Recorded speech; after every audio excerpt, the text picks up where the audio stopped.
Bismillahirrahmanirrahim.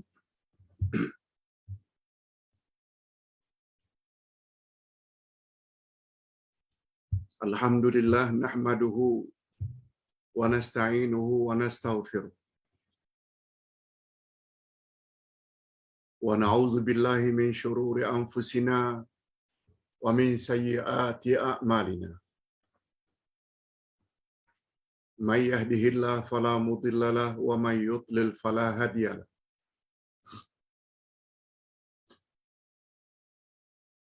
Asyhadu an la ilaha illallah wahdahu la syarika lah. Wa asyhadu anna Muhammadan abduhu wa rasuluh la nabiyya ba'dah. Allahumma salli wa sallim ala nabiyyina Muhammad wa ala alihi wa sahbihi ajma'in, amma ba'd.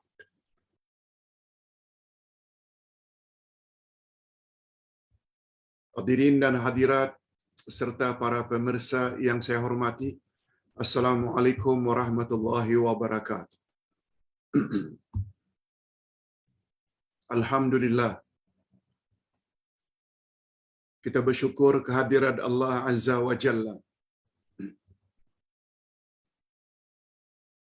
Setelah 29 kunci kebahagiaan, kita telah pun pelajari dan mendapat pencerahan 29 kunci kebahagiaan berdasarkan buku 30 kunci kebahagiaan. Hari ini tibalah masanya kita akan mendapat pencerahan tentang kunci yang terakhir dari buku ini. Kunci yang ke-30, yaitu ummatan wasata.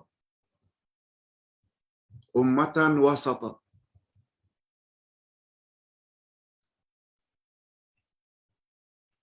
Terjemahan harfiahnya umat pertengahan. Wasat itu maknanya tengah. Syirqul Awsat itu Middle East, Timur Tengah.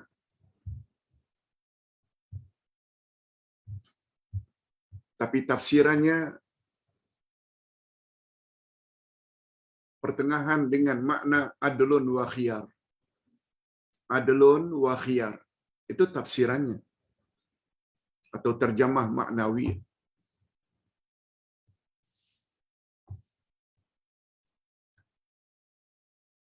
Ayat yang membahas persoalan ini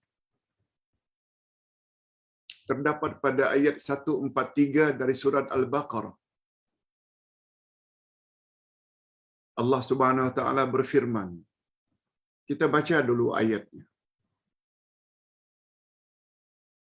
supaya kita sama-sama tahu pembicaraan ini bukan penjelasan sesuka hati, tapi dari Al-Quran. Mengikut ulama tafsir yang mu'tabar. Allah Subhanahu wa taala berfirman. A'udzu billahi minasyaitonir rajim.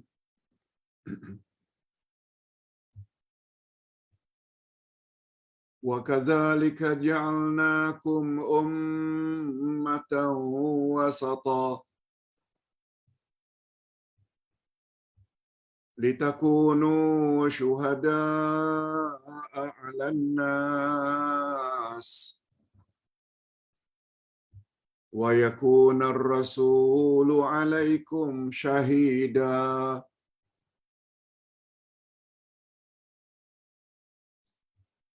Memahami tafsiran ayat ini sangat mustahak kalau kita ingin selamat dunia dan akhirat. Di mana letak pentingnya, Pak Ustaz? Tak cukup sekedar baca. Tidak cukup sekedar baca terjemahan harfiahnya, literal translation. Yang paling sempurna, selain baca ayat, fahami terjemah harfiah, literal translation, juga fahami terjemah maknawiyah atau tafsir. Untuk membolehkan kita tadabbur.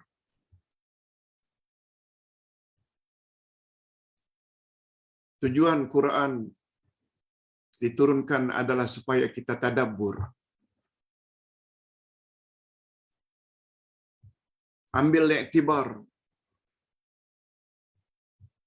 daripada ayat demi ayat. Okey, kita fokus kepada ayat ini. Terjemahan ayat. Dan demikian pula kami telah menjadikan kamu umat Islam, umat yang pertengahan. Pertengahan dengan makna adlun wa khiyar, yaitu agar kamu menjadi umat yang adil dan pilihan. Adlun, adil, khiyar itu pilihan. Agar kamu menjadi umat yang adil, lagi umat yang terpilih.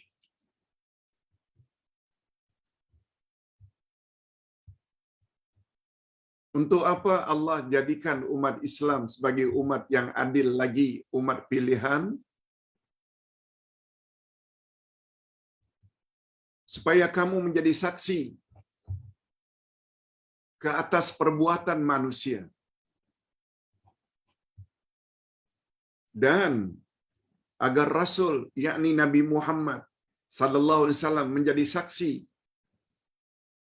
atas perbuatan kamu.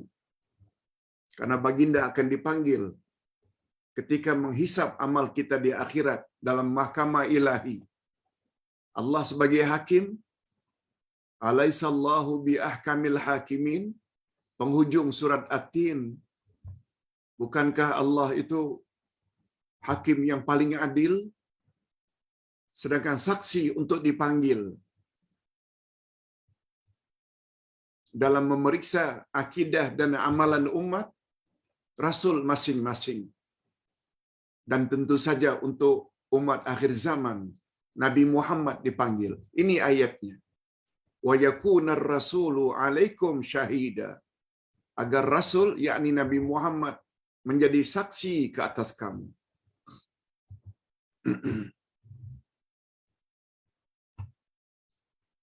Ini kalau kita belajar ilmu tafsir, mengapa alaikum dulu baru syahida? Dia membawa makna special.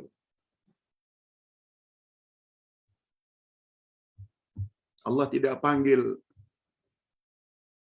Imam Syafi'i untuk jadi saksi mereka yang bermazhab Syafi'i. Allah tidak panggil Imam Abu Hanifah untuk diadili dalam mahkamah ilahi siapa yang bermazhab Hanafi. Allah tidak panggil Imam Malik bagi yang bermazhab Maliki. Allah tidak panggil Imam Ahmad ibnu Hanbal bagi yang berfahaman Hambali. Allah tidak panggil Abdullah Yasin untuk jadi saksi bagi memeriksa amalan jemaahnya. No. Itu di antara rahasianya mengapa wa yakunar rasulu alaikum syahida. Agar Rasul, yakni Nabi Muhammad, ke atasmu sebagai saksi. Allah tidak sebut wa yakunar rasulu syahidan alaikum. Bukan. Itu hanya ada dalam ilmu tafsir. Di situ bezanya tafsir dengan tadabbur.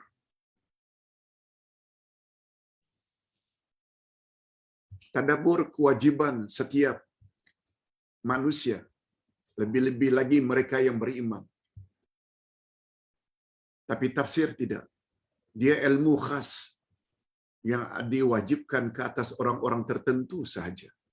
Sebab syaratnya ketat untuk menjadi penafsir. Mereka mesti tahu bahasa Arab. Mereka mesti tahu usulul fiqh. Mereka mesti tahu asbabun nuzul, sebab-sebab turunnya ayat. Mereka juga tahu mana yang nasikh, mana yang mansukh. Mereka juga mesti tahu mana yang mutlak dan muqayyad. Mereka juga mesti tahu mana yang am dan mana yang khas. Itu untuk orang-orang tertentu. Tadabbur mesti wajib diketahui oleh semua manusia. Sehingga Allah Subhanahu wa taala sebut setelah diketahui atau diberitahu Quran itu kitab panduan. Ayat 24 surat Muhammad. Mengapa mereka tidak tadabbur Quran? Atau hati mereka sudah terkunci mati? Lihat warning, amaran keras daripada Allah. Orang yang tidak tadabbur Quran sama dengan orang kafir. Ustaz tidak sebut kafir, sama dengan orang kafir. Sebab orang kafir juga disebut oleh Allah pada ayat 7 Al-Baqarah. Khatamallahu ala qulubihim. Allah telah kunci mati hati mereka. Sedangkan orang yang tidak tadabbur Quran juga disebut oleh Allah sebagai orang yang telah dikunci mati hatinya. Na'udzubillah min dzalik. Okey. Kita berbalik kepada kunci yang ke-30, ummatan wasata.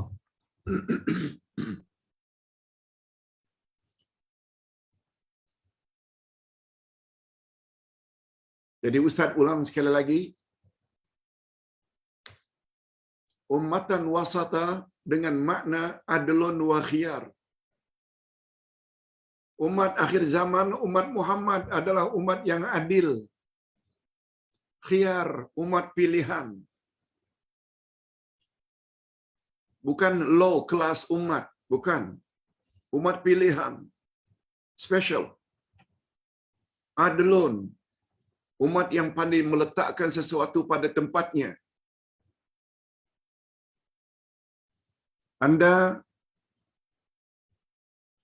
tidak termasuk adlun. Orang yang pandai meletakkan sesuatu pada tempatnya. Tidak termasuk jika ajaran Islam hanya merujuk kepada guru tertentu. Walaupun fatwa dan ajarannya bercanggah dengan Quran dan Sunnah, tetap ikut guru, itu bukan umat yang adlun. Sebab adlun, adil maknanya meletakkan sesuatu pada tempatnya. Islam agama Allah yang Allah turunkan untuk umat Nabi Muhammad melalui Rasulnya bernama Muhammad.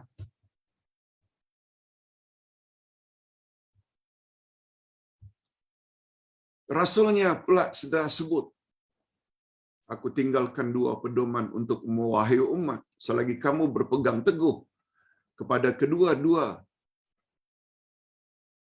apa yang aku tinggalkan itu, kamu tak akan sesat untuk selama-lamanya. Quran dan sunnahku. Barulah namanya kita meletakkan sesuatu pada tempatnya. Apabila kita selalu merujuk kepada Quran dan sunnah. Ini tidak bermakna tidak boleh ikuti guru, bukan. Bukan itu maksud kita. Tapi bila ajaran guru itu tidak sama dengan kehendak Allah dalam Quran, tidak sama dengan kehendak Nabi dalam hadis-hadis sahih, sepatutnya kita tinggalkan ajaran guru, ambil yang bersesuaian dengan Quran dan Sunnah. Hakikat ini dijelaskan oleh Allah dalam surat An-Nisa ayat 59.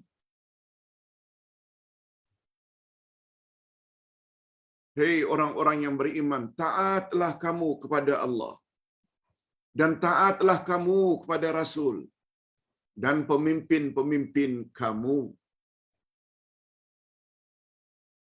Kita selalu ulang tafsiran ayat ini. Di depan Allah ada ati'u, maknanya taat pada Allah mutlak, tak boleh bangkang. Bangkang kafir. Diulang sekali lagi, ati'u di depan Rasul, tak boleh bangkang. Kalau hadis itu sahih, bangkang murtad.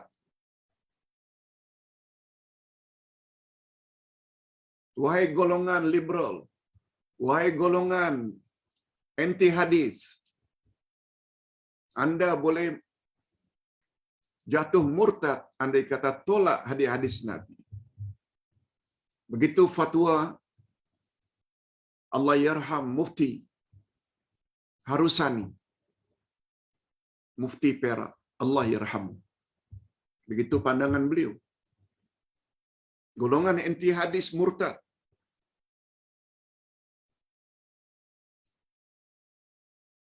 Itu sebabnya ketaatan kepada Nabi sama exactly dengan ketaatan kita kepada Allah. Sebab Nabi utusan Allah. Taat Nabi sama dengan taat Allah.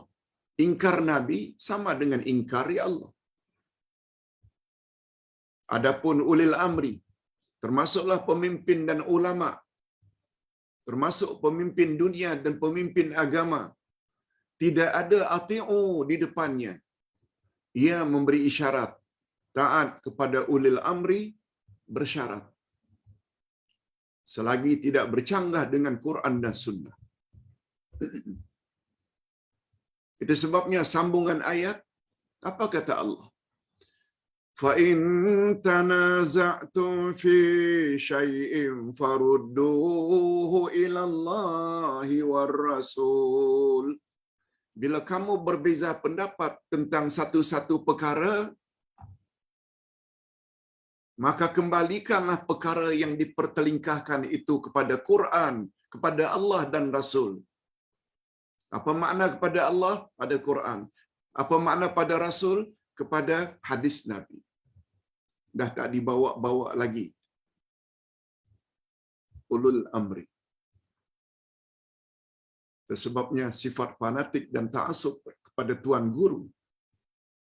Walaupun tuan guru itu mengajar sesuatu yang tidak ada dalilnya. Lebih-lebih lagi guru yang melarang muridnya bertanya tentang dalil. Na'udzubillahi min dzalik. Itu makna adil, meletakkan sesuatu pada tempatnya. Bersikap adil dituntut dalam semua keadaan.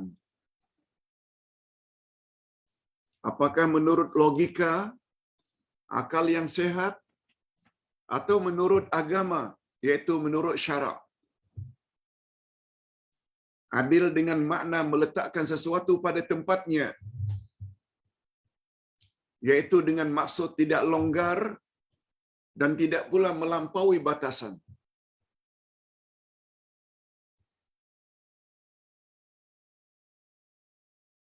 Hadirin dan hadirat,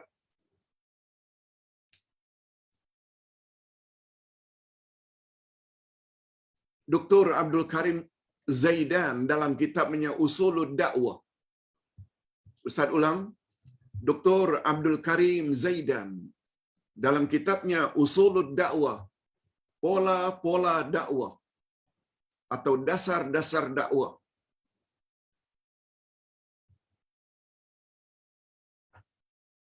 Kata beliau,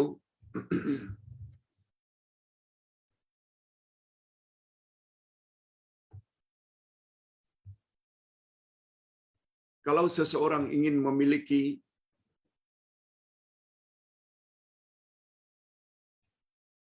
agama yang sempurna, dia mesti i'tidal. I'tidal diambil dari kata adil.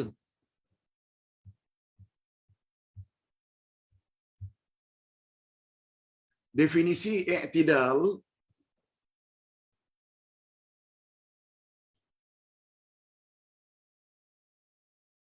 adamul tatarruf wa adamul itraf. Adamut tatarruf wa adamul itraf.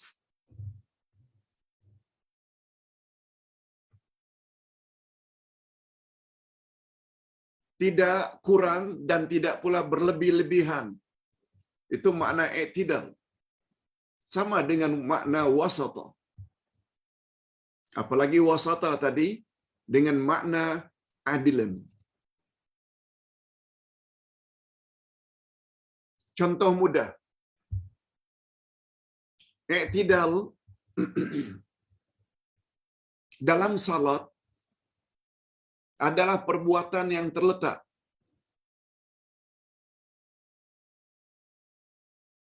sebelum rukuk. Maaf, setelah rukuk. Selesai membaca ayat pada rakaat pertama, kita rukuk.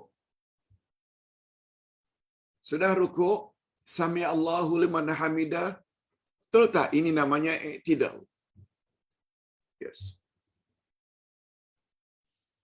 Definisi i'tidal tadi, adamut tatarruf wa adamul itraf. Tidak kurang dari batas yang dituntut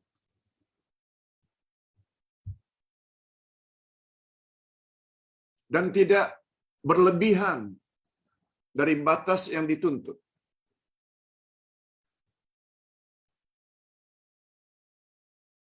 Tapi i'tidal berdiri tegak. Kalau seseorang dari rukuk menuju i'tidal hanya sampai di sini, ini namanya tatarruf, kurang dari batas yang dituntut. Lalu langsung sujud,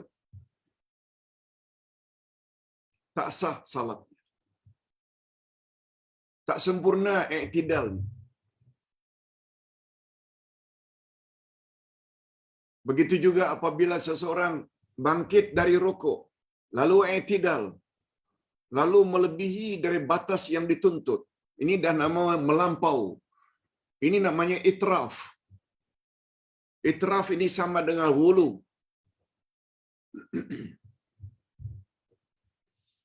Dengan kata lain, i'tidal mesti meletakkan sesuatu pada tempatnya. Itu sebabnya kata Nabi, setiap arahan daripada Allah, setiap arahan daripada Allah senantiasa turunnya di tengah. Ini namanya wasat, tengah. Setiap arahan atau larangan daripada Allah selalunya ke tengah. Ini tengah. Syaitan berusaha untuk bawa arahan Allah ini sama ada ke ujung sini atau ke ujung sana. Ujung sini namanya tatarruf, kurang. Atau ujung sana namanya itraf, melampau. Kata sahabat, kemanapun arahan Allah kau bawa, sama ujung sini atau ujung sana, syaitan berpuas hati.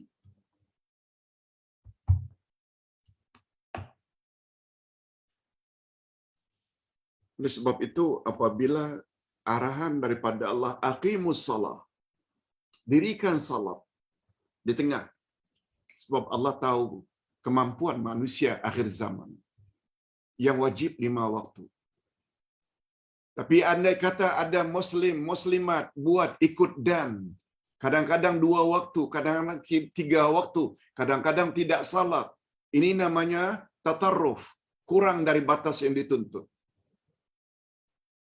Syaitan suka. Malah syaitan juga suka andai kata salat yang 5 itu dibawa ke sini. Sehari-harian kerjanya salat. Semalam-malaman qiyamul lail, isteri tidak dilayan, anak-anak tidak dilayan. Sama ada kamu bawa ajaran Islam ke tepi sini, kurang dari batas yang dituntut, atau kamu bawa ke tepi ini melampau-lampau, syaitan berpuas hati.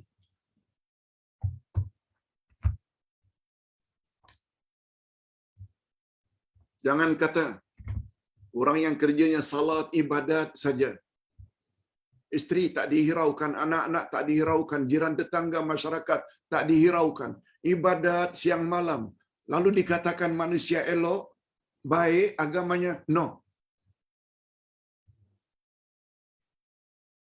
Syaitan suka dengan orang macam itu. Nah kalau begitu Pak Ustaz, Islam yang macam mana? Yang Allah suka? Yang di tengah. Wasata. Wasata dengan makna adlun. Pandai meletakkan sesuatu pada tempatnya. Sebagaimana sabda Nabi kepada Abdullah bin Amr bin Al-As, yang saban malam qiyamul lail, isteri sudah tidak digauli lagi. Saban siang puasa sunat, tidak lagi makan bersama keluarga. Wahai Abdullah, ingat Allah ada hak yang mesti kau tunaikan. Isterimu juga ada hak yang mesti kau tunaikan. Keluargamu ada hak yang mesti kau tunaikan. Dirimu juga ada hak yang mesti kamu tunaikan.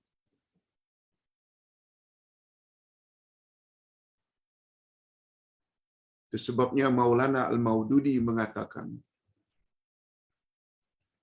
kesempurnaan agama seseorang sangat tergantung sampai di mana dia telah tunaikan kewajibannya kepada semua pihak. Kewajibannya terhadap Allah, kewajibannya terhadap suami, kewajibannya terhadap isteri, kewajibannya terhadap anak, kewajibannya terhadap tetangga, kewajibannya terhadap masyarakat, kewajibannya terhadap negara. Untuk membolehkan sampai ke peringkat itu, impossible kalau tidak ada ilmu. Hanya dengan ilmu membuat kita pandai meletakkan sesuatu pada tempatnya. Okey. Kita teruskan. Oleh itu barang siapa yang menginginkan kebahagiaan, oleh sebab itu barang siapa yang menginginkan kebahagiaan, maka dia wajib mengawal emosinya. Dia mesti senantiasa berlaku adil ketika redanya dan ketika marahnya. Adil.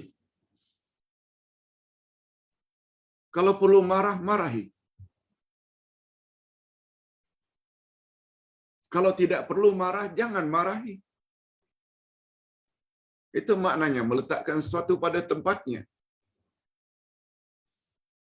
Hadirin dan hadirat, ingat selalu. Ini juga kata-kata Dr. Abdul Karim Zaidan. Marah tidak boleh dibuang sama sekali. Yang dalam bahasa Arabnya dipanggil dengan isti'sal. Aslon itu untuk pokok adalah akar tunjang. Akar itu asl. Isti'sal maksudnya sifat marah itu tidak boleh dibuang hingga ke akar-akarnya. Tak boleh. Kita mesti berlaku adil. Bila perlu kita marah, marahi. Anak balik jam 3 pagi. Sama ada anak laki-laki ke atau perempuan. Anak tidak salat. Anak gadis dedah aurat. Isteri dedah aurat di khalayak ramai. Si ayah atau si suami tidak marahi. Salah. Orang kafir campak kepala khinzir di surau, di masjid. Lalu umat Islam setempat diam saja. Orang kafir coba ingin menghapuskan Islam sebagai agama resmi, institusi diraja, sebagaimana dalam perlembagaan. Lalu rakyat yang beragama Islam tidak marah.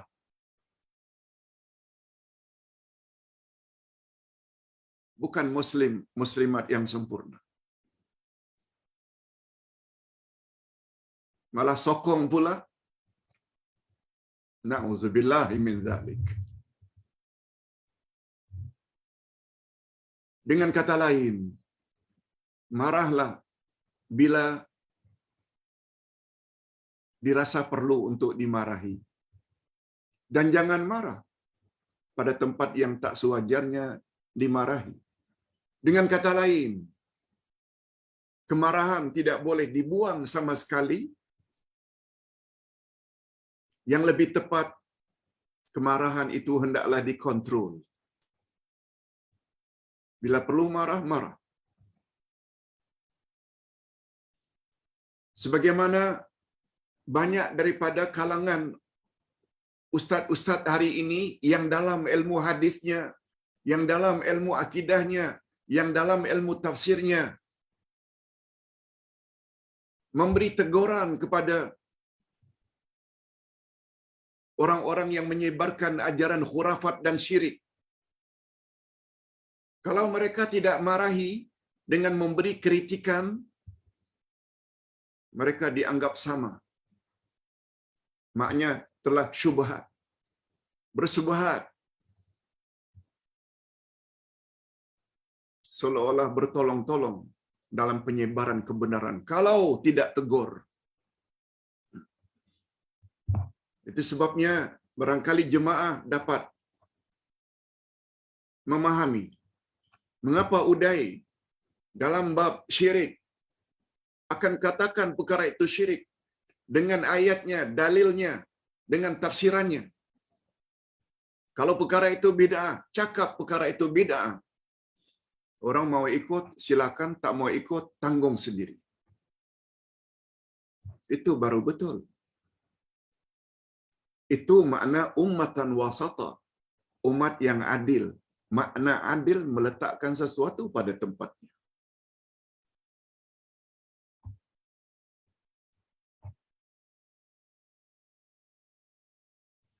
Dia mesti senantiasa berlaku adil ketika redanya dan ketika marahnya.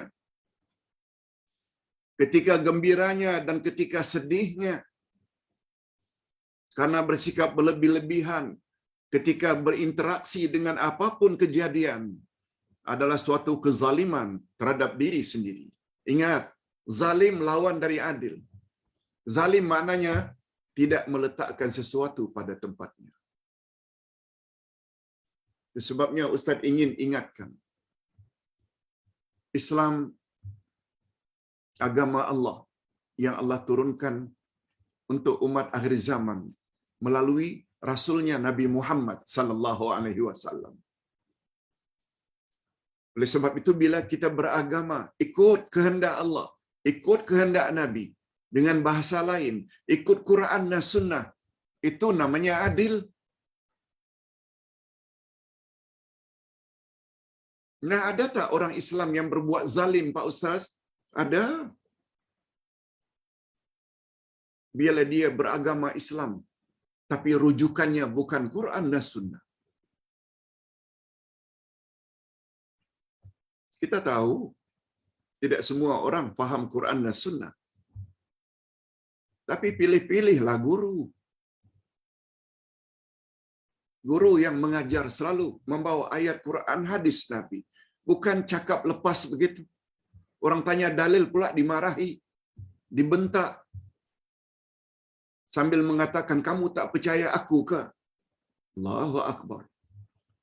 Ini yang dalam istilah dakwah kepada diri sendiri.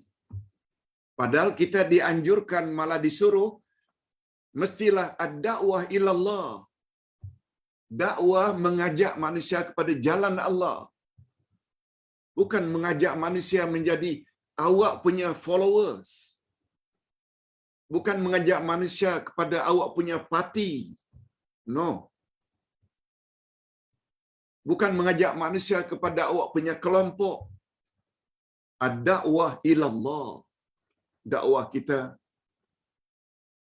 mesti mengajak manusia kepada taat pada Allah. Itu sebabnya Uday, Ustaz, mendapat tawaran dari bermacam-macam pihak. Masuklah parti kami, masuklah ini, masuklah itu. Ustaz lebih memilih untuk tidak memasuki mana-mana parti kecuali NGO yang namanya GASMA, Gabungan Ahlus Sunnah wal Jamaah. Dengan harapan semua mereka yang terlibat dengan parti boleh terima ajaran yang kita coba sampaikan. Hadirin dan hadirat rahimakumullah. Alangkah indahnya bersikap wasitiyah. Allahu Akbar. Alangkah indahnya bersikap wasitiyah. Sesungguhnya syarak atau agama diturunkan dengan ukuran yang seimbang. Dan kehidupan pula hendaklah dibina atas dasar keadilan. Meletakkan sesuatu pada tempatnya. Manusia yang paling letih adalah orang yang senantiasa menuruti hawa nafsunya dan terlalu melayan emosinya ketika berhadapan dengan suatu keadaan.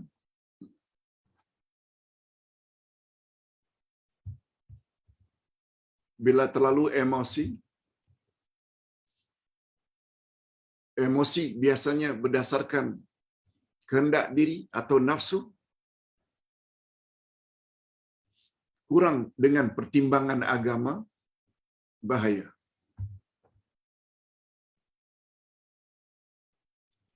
Semua orang ingin kaya. Islam tidak larang. Tapi carilah income yang halal. Semua orang ingin mendapat kedudukan tertentu. Tak salah, silakan. Tapi laluilah jalan yang betul. Setelah mendapat jawatan, bersikap adil lah, jangan zalim. Itu saja.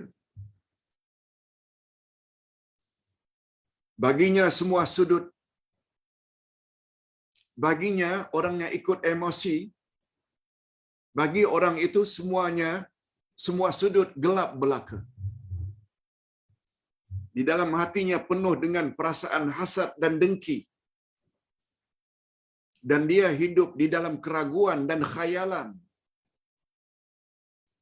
Sehingga ada di antara mereka yang berfikiran seolah-olah semua orang itu musuh baginya. Semua orang seolah-olah bekerja sama dan melakukan konspirasi untuk membinasakan dirinya. Itu perasaan. Sedangkan dia sendiri tak pernah malu dengan penyelewengan yang dia pernah lakukan. Sehingga mengundang cemoohan orang. Yang dipersalahkannya orang saja.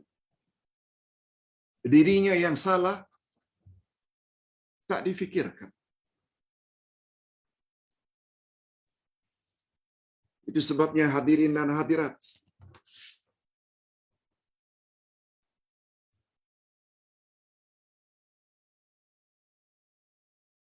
menjadi orang saleh memang bagus. Tapi ada lagi yang lebih bagus dari orang saleh.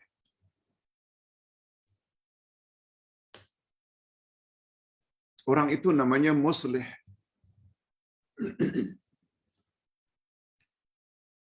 Saleh orang yang baik pribadinya. Tapi orang baik belum tentu menjadi muslih. Muslih maknanya selain dirinya baik, dia juga coba memperbaiki orang lain. Itu sebabnya dalam kaedah ilmu dakwah, kaedah atau formula yang cukup terkenal, aslih nafsak wad'u ghairak. Perbaiki diri awak. Perbaiki diri awak. Kemudian barulah awak perbaiki orang lain. Nah, perbaiki orang lain ini dakwah. Dakwah barulah berkesan. Kita memperbaiki diri kita dulu. Memperbaiki diri, akhirnya jadi orang saleh.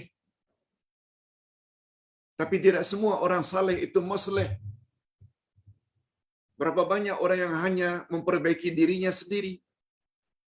Hatta pasangannya buat perkara tak senonoh, didiam.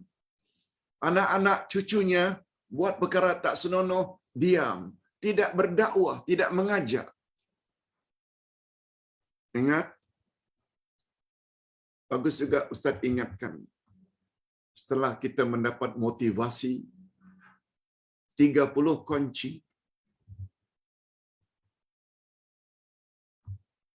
kita diharapkan bukan hanya jadi orang saleh, salihah, tapi meningkat menjadi muslih kalau laki-laki, kalau perempuan muslihah, juga turut memperbaiki orang lain. Itu sebabnya ibu-ibu, bapa-bapa sekalian serta para pemirsa sudah tergolong ke dalam muslih.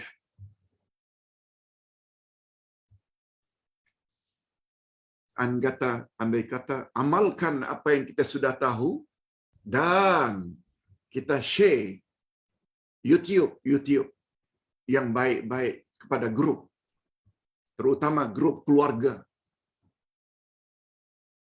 Kita tolong beli dari Shopee buku-buku, hadiahkan untuk orang-orang yang kita sayangi.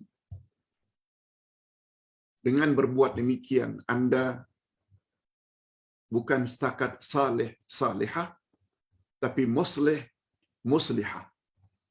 Itu peringkat yang lebih tinggi. Walaupun dengan kita kirim YouTube, orang cemoh kita, orang pulaukan kita, teruskan secara bijak. Jangan give up. Kita mesti ingat, kita hidup tidak lama lagi. Anytime Allah boleh panggil. Semua kita ingin bahagia. Jadi orang saleh sudah bagus. Tapi berkat kerajinan kita, kesungguhan kita ikut majlis ilmu seperti ini, sepatutnya kita boleh meningkat menjadi muslih dan muslihah.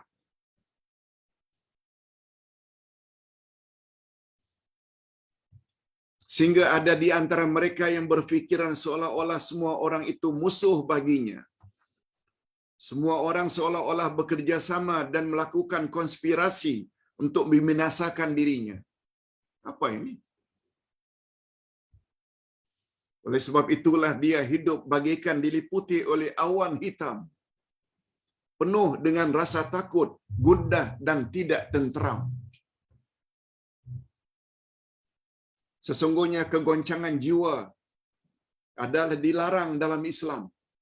Kegoncangan jiwa dilarang dalam Islam. Dan secara fitrah pula ia dinilai sebagai tidak punya harga diri. Tak punya malu. Sudah buat banyak perkara-perkara yang salah. Lalu ingin menonjolkan untuk jadi leader. Na'udzubillah min dzalik. Sifat tersebut tidak akan melanda kecuali ke atas orang-orang yang muflis dalam hidupnya dan tandus dengan prinsip-prinsip ketuhanan. Dia beranggapan seolah-olah semua orang menuding jari ke atas dirinya. Sila fikir, mengapa orang menuding jari? Kalaupun ada. Apakah mereka saja-saja menuding? Atau diri kita ada kekurangan? Sila buat muhasabah diri. Introspeksi. Buat evaluasi. Selalu merasa bimbang dan ketakutan tanpa alasan yang benar adalah dilarang oleh syariat Islam. Malah ia digolongkan sebagai sifat murahan yang tidak wajar dimiliki oleh seseorang.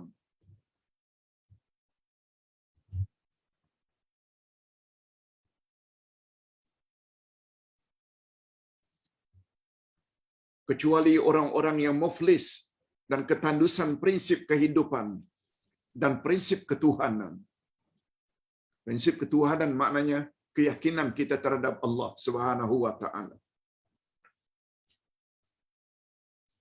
Ini ayat ini kita sudah baca ketika Allah menceritakan tentang orang-orang munafik. Badan mereka hebat. Wajah mereka handsome, cantik. Tapi Allah kata mereka tak ubahnya seperti kayu, batang kayu yang bersandar.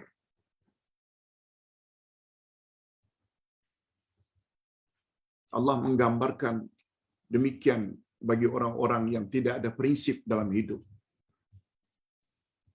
Apabila kamu melihat mereka, tubuh-tubuh mereka menjadi kamu kagum, terpesona. Jika mereka berkata, kamu mendengar perkataan mereka, pandai bercakap. Mereka seakan-akan kayu yang tersandar. Mereka mengira bahwa tiap-tiap teriakan yang keras ditujukan kepada mereka. Ini semua Allah dah sebut.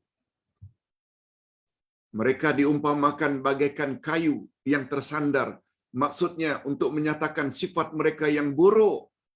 Meskipun tubuh mereka bagus dan pandai berbicara, akan tetapi otak mereka kosong karena tidak dapat memahami kebenaran. Prinsip ini atau fenomena ini wujud dalam masyarakat. Oleh sebab itu, letakkanlah hatimu pada tempatnya. Sebenarnya kebanyakan orang yang kamu takuti itu adalah sesuatu yang tidak wujud.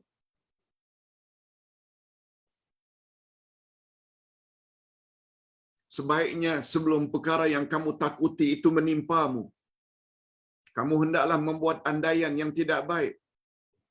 Kemudian persiapkan dirimu untuk menerima kemungkinan buruk itu. Namun demikian, jika ternyata dugaan itu meleset, tidak sebagaimana yang disangka, maka ketika itu jiwamu akan menjadi tenang dan tenteram.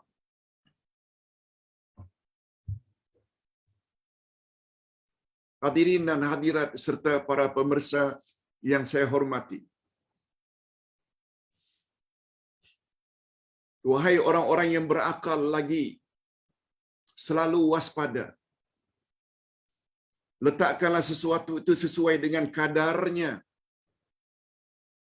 Jangan melampau. Walaupun terhadap orang yang kita sayangi. Dan juga walaupun terhadap orang yang kita benci.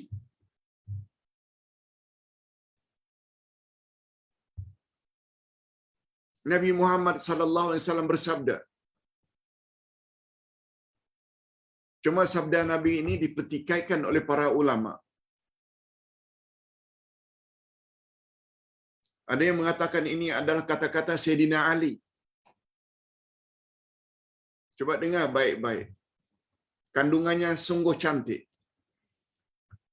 Ahbib habibaka haunam ma fa asa yakuna baghidaka yawman ma wa abghid baghidaka haunam ma fa asa yakuna habibaka yawman ma.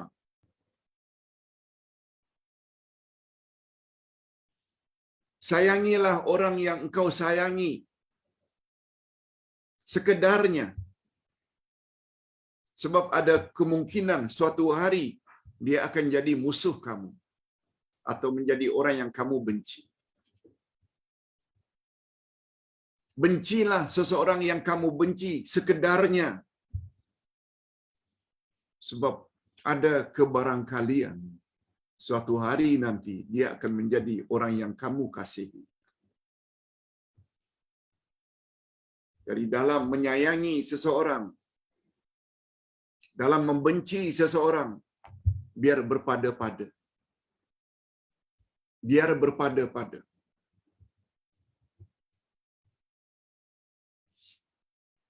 Sebabnya sayang bagaimanapun kita kepada seseorang. Jangan ceritakan semua kepadanya. Jangan cerita semua perkara kepadanya. Tidak mustahil orang yang kita sayangi, yang kita telah luahkan segala-galanya, dia akan jadi musuh kita. Itu nanti akan jadi modal dia. Begitu juga apabila kita benci kepada seseorang, berpada-padalah. Sebab tidak mustahil orang yang awak benci itu suatu hari nanti akan menjadi kawan yang setia dan orang yang akan membantu anda. Yes. Itu maknanya iktidal. Meletakkan sesuatu pada tempat.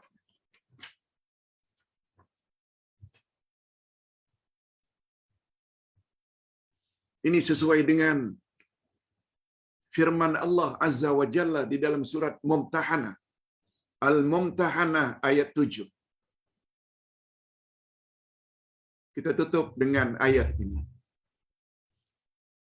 Asallahu an yaj'ala bainakum wa bainal ladzina adaitum minhum mawaddah. Wallahu qadir. Wallahu ghafurur rahim. Mudah-mudahan Allah menimbulkan kasih sayang antaramu dengan orang-orang yang kamu musuhi di antara mereka. Dan Allah adalah Maha Kuasa. Dan Allah Maha Pengampun lagi Maha Penyayang.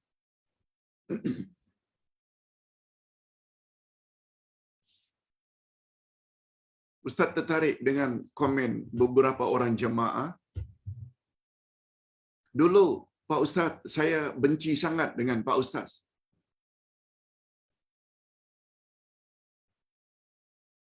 Walaupun berdekatan tempat Ustaz berceramah dengan pejabat saya tak mau datang. Benci sangat.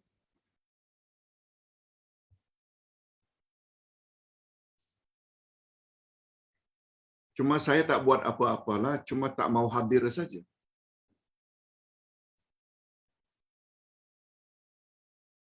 Cuma setelah saya faham apa yang Ustaz bawa adalah apa yang Allah kata, apa yang Rasul kata.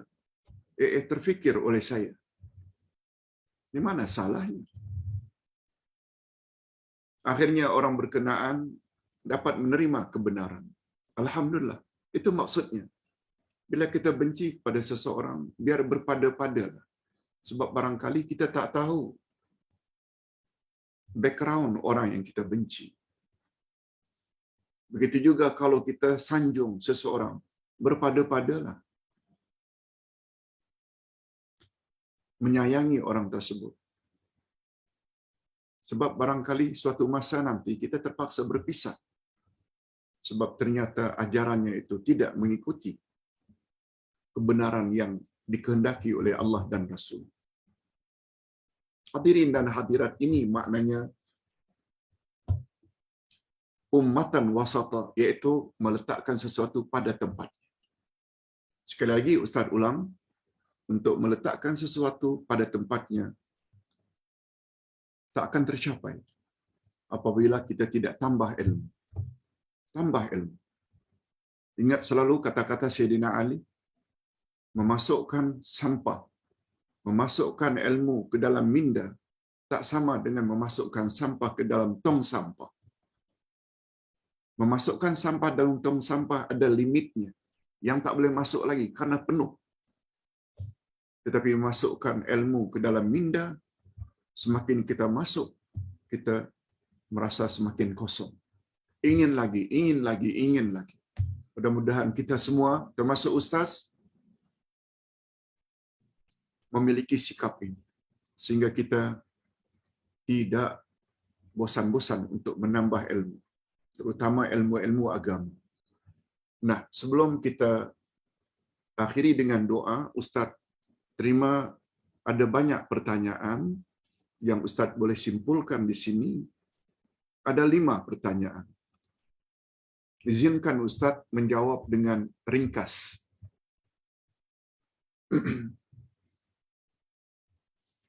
Yang pertama, Pak Ustaz, betulkah bila seseorang itu meninggal dunia pada hari Jumat,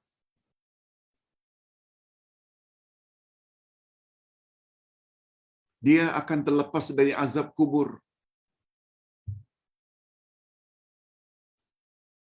Dan bagaimana pula kalau dia meninggal hari Jumat dikebumikan pada hari Sabtu? Jawaban singkat Ustaz. Hadis yang mengatakan siapa yang meninggal dunia pada hari Jumat lepas daripada azab kubur, dia antara 2 saja derajatnya. Hadis palsu dan hadis dhaif. Bukan hadis yang sahih.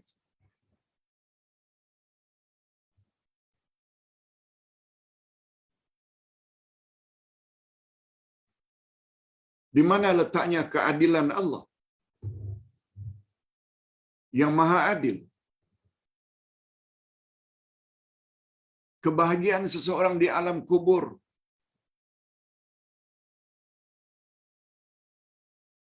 atau siksaan seseorang di alam kubur sangat tergantung kepada amalannya, bukan bila mereka mati.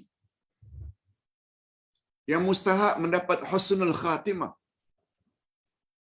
yang mustahak kalau boleh dapat ucap kalimat tauhid la ilaha illallah, bukan bila matinya. Ringkasnya, tidak ada hadis sahih yang menyebut tentang kelebihan mati pada hari Jumat dikatakan lepas daripada azab kubur. Tak ada. Tak ada hadis sahih. Nabi Muhammad sallallahu alaihi wasallam meninggal pada hari Isnin. Abu Bakar As-Siddiq, beliau juga meninggal pada malam Selasa, Senin malam Selasa. Ini semua manusia-manusia pilihan.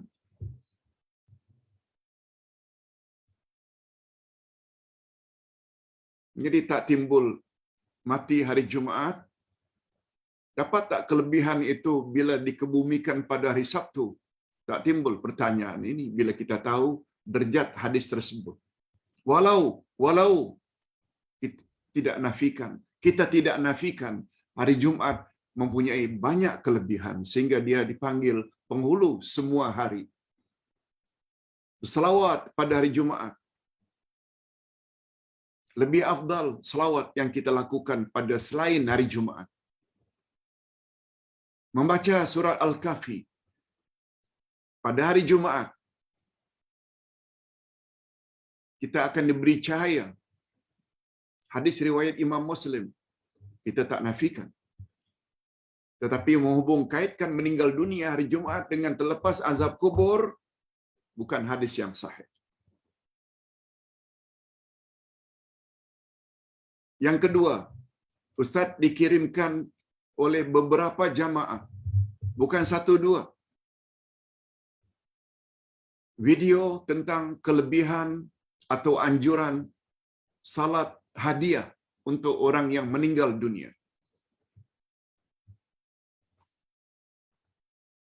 Video tersebut menganjurkan apabila orang tua kamu meninggal dunia, anak-anak hendaklah kumpul.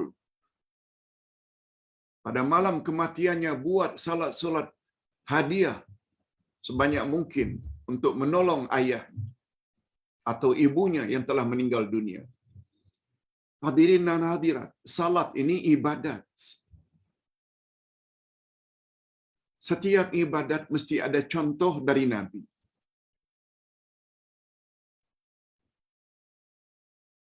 Tidak ada satu hadis pun yang menyuruh agar kita melakukan salat hadiah. Tidak ada.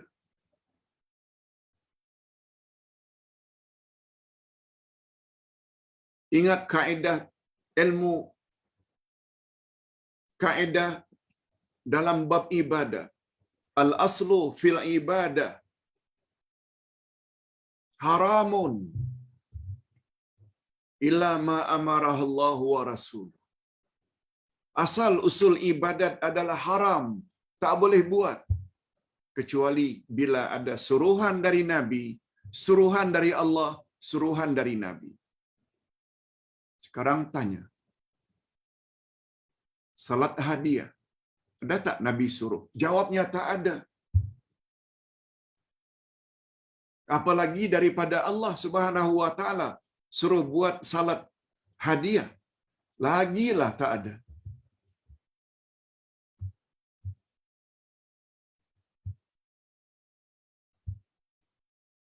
Salat duha ada Pak Ustaz? Ada? Salat rawatib qabliyah ba'diyah Pak Ustaz ada tak? Ada. Salat tahajud ada. Salat witir ada. Salat tobat ada. Salat tasbih ada. Bila ada suruhan dari Nabi, buatlah.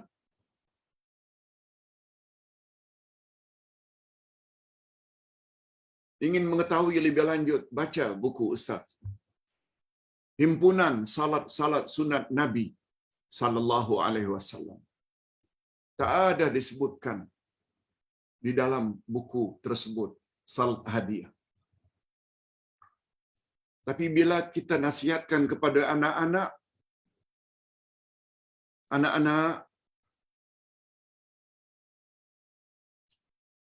bila orang tua telah meninggal dunia,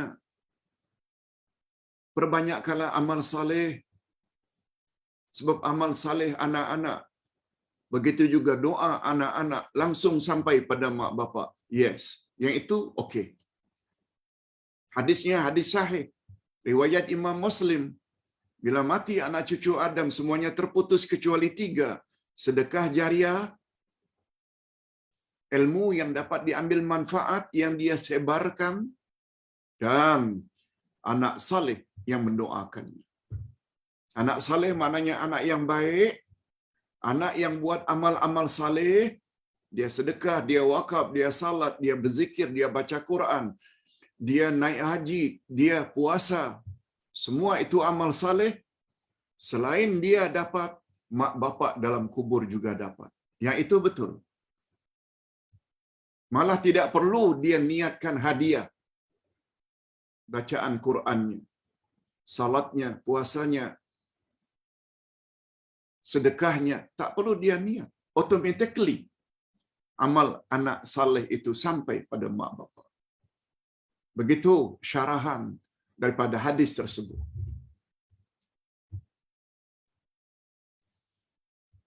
Okey. Pak Ustaz, bolehkah kita kongsikan pahala amalan dengan arwah adik-beradik dan sahabat? Hadirin dan hadirat, kongsi-kongsikan amalan dengan arwah adik-beradik, juga kawan-kawan, tak boleh. Sebab Allah berfirman dalam surat An-Najmi, wa allaisa lil insan illa ma sa'a. Seseorang tidak mendapat apa-apa ganjaran, pahala, kecuali apa yang dia lakukan sendiri.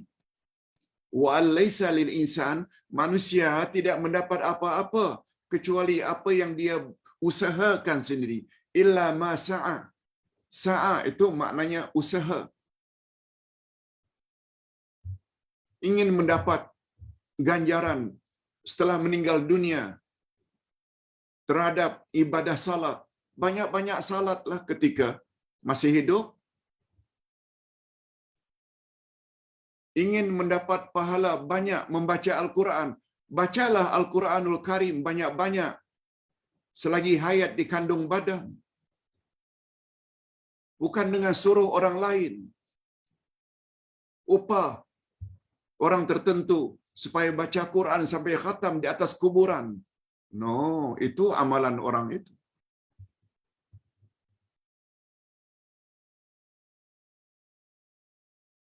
Lain halnya kalau anak, cucu yang buat amal-amal saleh, automatically, tak payah hadiah pun, automatically sampai kepada mak bapak. Tapi kalau diikuti dengan doa, lagi bagus. Itu sebabnya bahagian akhir dari hadis sahih riwayat Imam Muslim tadi, amalan yang sampai pada mak bapak, waladin salihin yad'ulah. Anak, tak kira laki-laki atau perempuan, salihin yang beramal saleh, yad'ulah, lagi mendoakan. Ini memberi isyarat amal-amal anak yang tidak saleh tak sampai. Begitu cara memahami hadis Nabi. Sebab Allah sifati waladin salihin, itu yang sampai. Tapi kalau anak melakukan amal yang tidak saleh, tak sampai.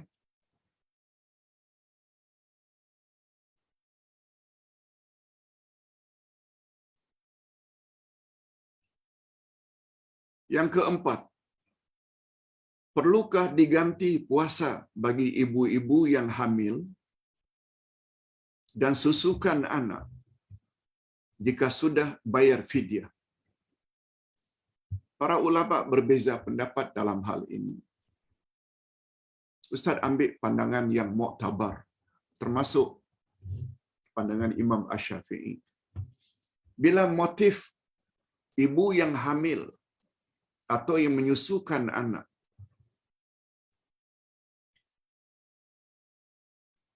dia bimbang kalau dia tidak makan, tak ada susu. Bila dia berpuasa tak makan, maknanya babynya terjejas. Bila itu motifnya, dia tidak berpuasa, dia cukup bayar fidyah saja dan tak payah berpuasa qada. Bila itu motifnya. Tapi bila dia motif tidak berpuasa ketika hamil atau menyusukan semata-mata karena bimbang kesehatan dirinya, yang itu mesti qada. Tapi bila karena baby dia tidak berpuasa, cukup bayar fidyah. Dan bila bayar fidyah, tak payah lagi dia qada puasanya. Pak Ustaz, dapatkah pahala akikah hari yang ke-7 jika hanya sembelihnya saja, tapi masaknya pada hari lain? Hadirin dan hadirat,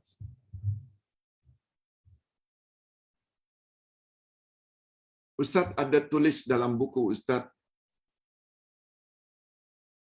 pendinding dari gangguan syaitan. untuk baby, untuk rumah, dan untuk pengantin. Ustaz ulang sekali lagi. Pendinding dari gangguan syaitan. Pertama, pendinding dari gangguan syaitan terhadap rumah kita. Tak mau rumah kita diganggu. Satu. Pendinding supaya baby kita tidak diganggu oleh syaitan. Dan yang ketiga, pendinding supaya tidak diganggu oleh syaitan ketika walimah, hari perkahwinan.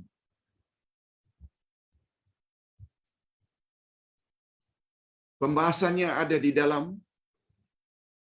buku Pendinding dari gangguan syaitan terhadap rumah, baby, dan terhadap walimah. Nah, ketika membahas bab pendinding dari gangguan syaitan terhadap baby, ada 7 perkara yang kita mesti dan perlu lakukan ketika baby baru lahir. Satu di antara 7 itu akikah.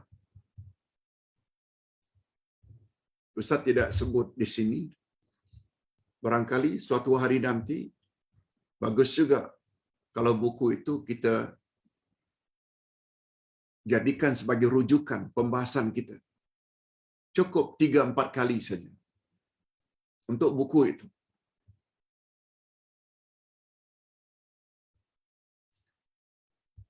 Bila bercakap tentang akikah,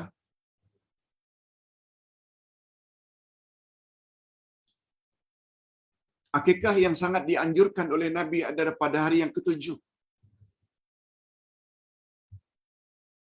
Siti Aisyah radhiyallahu anha pula menambah,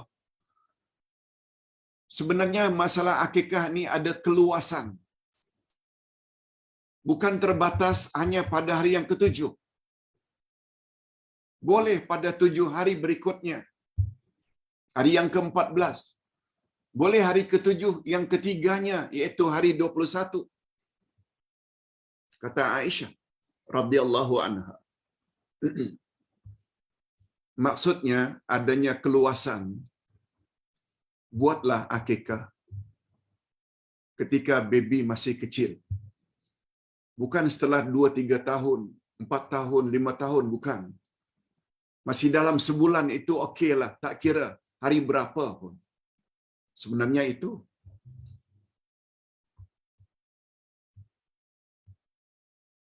Apalagi kita tahu, nak ajak orang ramai datang ke rumah kenduri, kita selalu selesa pada hari Sabtu atau hari Ahad, hari cuti. Kebetulan pada hari itu jatuh pada hari 8. Kebetulan pada hari kita buat kenduri, akikah itu hari yang ke-10. No problem. Itu panduan Ustaz. Tak usah terlalu rigid dengan tarikh tersebut. Kalau buat hari yang ke-7 lagi bagus. Tapi hari ke-7 kelahiran baby itu hari bekerja, Pak Ustaz. Kita tidak ajak orang datang ke rumah makan pun, barangkali orang tak datang. Nah, buat hari ke-7, hari ke-9, bagi pandangan Ustaz. Ini makna kata ulama fiqh dalam bab akikah ada keluasan. Sebab ada orang yang sampai menyembelih binatang akikah. Kalau lahirnya jam 3 pagi, seminggu kemudian jam 3 pagi sembelih. Bagi Ustaz itu sudah melampau. Sudah melampau. Pak Ustaz, apa hukum rambut? Rambut bayi yang baru lahir dibiarkan panjang tanpa dicukur. Ini satu lagi daripada 7 perkara tadi yang dipanggil dengan tahliq. Tahliq ini mencukur. Mencukur rambut sampai botak. Bukan taksir. Taksir itu memendekkan. Itu sebabnya amalan tahallul haji ke umrah ke adalah tahlil. Tahallul ni ada dua cara. Ada dengan memendekkan, iaitu namanya taksir, gunting biasa. Atau gunakan pencukur dengan saiz atau ukuran 3 atau 4. Taksir dari kata-kata kasar, memendekkan. Tapi tahliq, cukur habis. Cukur habis. Dan untuk baby, dianjurkan supaya tahliq, cukur habis. Sama ada baby boy atau baby girl. Kemudian ambil rambut tersebut, timbang seberat duit, RM50 ke RM100 ke, lalu dihadiah-hadiahkan. Pada asalnya timbang dengan emas. Tapi bolehlah untuk memudahkan, timbang dengan seberapa duit yang sama berat, sedekahkan. Mudah-mudahan baby bila besar nanti akan jadi orang yang dermawan. Nah, yang terakhir, mana yang paling baik Pak Ustaz? Salat sunat. Mana yang paling baik Pak Ustaz? Selepas salat fardu, terus zikir sebagaimana yang datang dari Nabi, wirid. Wirid-wirid tersebut kita baca selepas salat fardu langsung ke, atau setelah salat fardu kita buat salat sunat rawatib dulu, ba'diyah, baru berzikir, baru berwirid. Okey, bagus pertanyaannya. Sebab terdapat dalam masyarakat kita, selesai saja imam beri salam, dia pun beri salam, langsung berangkat, langsung bangkit untuk buat salat sunat ba'diyah. Zuhur ke, maghrib ke, isyak ke.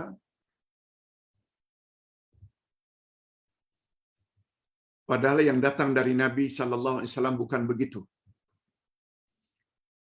Selesai salat fardu, maknanya selesai salam, baca istighfar 3 kali, baca Allahumma anta salam wa minka salam, baca ayatul kursi, baca subhanallah sekian kali, alhamdulillah, Allahu akbar, baca 3 qul. Selesai itu, kalau tidak doa, silakan doa. Selesai itu, baru buat salat sunat ba'diyah. Itu urutan amalan Nabi. Malah Nabi sallallahu alaihi wasallam melarang seseorang habis salam langsung berangkat sebelum dia membaca sesuatu. Membaca sesuatu itu maknanya zikir, wirid setelah salat. Sekali lagi jawaban ringkasnya, yang paling afdal, selesai salat fardu, berwirid dulu. Boleh wirid panjang, boleh wirid pendek, sesuai dengan keadaan seseorang. Adapun salat sunat ba'diyah, malah dianjurkan sangat oleh Rasul, sebaiknya buat di rumah. Begitu anjuran Nabi sallallahu alaihi wasallam. Sama ada qabliyah atau ba'diyah, yang terbaik adalah buat di rumah. Ustaz buat macam itu. Kebetulan rumah tak jauh. Begitu amalan Nabi sallallahu alaihi wasallam. Apalagi dalam hadis sahih Rasul bersabda, sebaik-baik salat adalah salat di rumahmu. illal maktubah, kecuali salat fardu. Apa maknanya? Tahajud, witir, tasbih, tobat, rawatib yang terbaik hendaklah kita lakukan di rumah. Ustaz tidak katakan tidak sah, tapi dari sudut afdal buat di rumah. Begitu yang diamalkan oleh Nabi sallallahu alaihi wasallam. Ustaz kira cukup sampai di sini dulu. Adapun pertanyaan-pertanyaan yang lain Ustaz dapati juga tadi pagi, kita tangguh esok insya-Allah. Jangan lupa ya, esok kita hari Ahad ada kuliah subuh Al-Asmaul Husna. Kemudian ada kuliah duha jam 10.30. A'udzubillahi minasyaitonirrajim. Bismillahirrahmanirrahim. Alhamdulillahirabbil alamin. Wassalatu wassalamu ala asyrafil anbiya'i wal mursalin wa ala alihi wa sahbihi ajma'in. Rabbana ighfir lana dzunubana wa liwalidina warhamhum kama rabbawna shighara. Rabbana hab lana min azwajina wa dzurriyyatina qurrata a'yun waj'alna lil muttaqina imama. Ya Allah, ampunilah dosa kami dan dosa kedua ibu bapa kami. Dan cucurilah mereka rahmat-Mu ya Allah, sebagaimana mereka telah didik kami sejak dari kecil. Ya Allah, berilah kami pasangan hidup dan zuriat keturunan yang menyedapkan pandangan mata dan hati kami. Dan jadikanlah kami pemimpin orang-orang yang bertakwa. Allahumma aslih lana dinana alladhi wa ismatu amrina, wa aslih lana dunyana allati fiha ma'ashuna, wa aslih lana akhiratana allati ilaiha ma'aduna, waj'alil hayata ziyadatan lana fi kulli khair, waj'alil mauta rahatan lana min kulli syarr. Ya Allah, perbaikilah agama kami, sebab Ia yang akan mengatur segala urusan kami. Ya Allah, perbaikilah dunia kami, sebab padanya kami menjalani kehidupan. Ya Allah, perbaikilah akhirat kami, sebab kepadanya semua kami akan menuju. Ya Allah, jadikanlah sisa-sisa hidup kami sebagai tanda pertambahan amal-amal saleh, dan jadikanlah kematian kami kelak sebagai tanda berakhirnya dosa-dosa kami. Ya Allah, ya Tuhan kami, pertingkatkanlah derajat kami daripada orang-orang saleh, salihin, salihat, menjadi kelompok muslihin dan muslihat, yaitu bukan saja memperbaiki diri, tapi juga coba memperbaiki orang lain semampu yang kami boleh. Birahmatika ya arhamar rahimin. Sebab derajat muslihin dan muslihat adalah lebih tinggi daripada salihin dan salihat. Ya Allah, ya Tuhan kami, pada hari ini kami telah didedahkan atau mendapat pencerahan tentang ummatan wasata. Rupanya ummatan wasata menurut tafsir adalah adlun wa khiyar, iaitu umat yang adil lagi umat pilihan. Adil dengan makna pandai meletakkan sesuatu pada tempatnya. Dan kami yakin kami tidak akan mampu meletakkan sesuatu sesuai dengan tempatnya kalau kami tidak memiliki ilmu. Allahumma zidna ilman nafi'ah. Oleh sebab itu, ya Allah, tambahkanlah untuk kami ilmu-ilmu yang bermanfaat. Lebih-lebih lagi ilmu yang dapat menyempurnakan matlamat hidup kami, yaitu beribadat kepadamu, patuh dan taat, membuat suruhanmu dan menjauhi laranganmu. Allahumma khtim lana bihasinil khatimah, wa la takhtim alaina bisu'il khatimah. Ya Allah, akhirilah hidup kami dalam keadaan yang baik, akhir dalam iman dan amal-amal saleh. Dan janganlah Engkau akhiri kami sebaliknya dalam keadaan su'ul khatimah. Na'udzubillahi min zalik. Wa sallallahu ala nabiyyina Muhammad wa ala alihi wa sahbihi ajma'in. Subhana rabbika rabbil izzati amma yasifun. Wa salamun alal mursalin. Walhamdulillah rabbil alamin. Subhanakallahumma wa bihamdik. Asyhadu an la ilaha illa anta astaghfiruka wa atubu ilaik. Wassalamualaikum warahmatullahi wabarakatuh.